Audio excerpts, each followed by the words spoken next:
హనుమాన్ జంక్షన్లో దొంగలు హల్చల్ చేస్తున్నారు. మంగళవారం రాత్రి 2 షాపుల్లో చోరీ. హనుమాన్ జంక్షన్ విజయవాడ రోడ్డులోని కిక్ వైన్స్లో షాపు వెనుక షట్టర్ తాళాలు పగలగొట్టి వైన్ షాప్లోని సుమారు 30,000 రూపాయల మద్యం బాటిల్స్, 16,000 రూపాయల నగదు చోరీ జరిగినట్లు షాపులోని సిబ్బంది తెలుపుతున్నారు.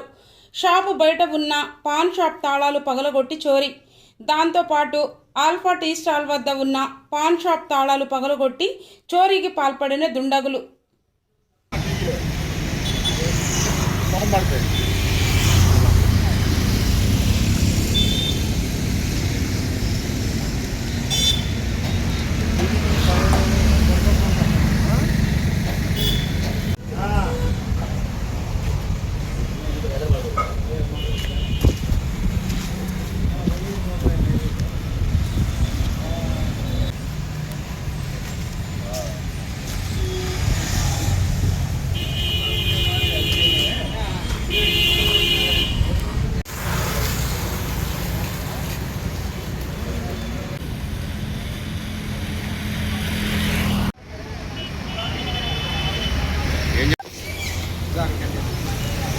ఉండదా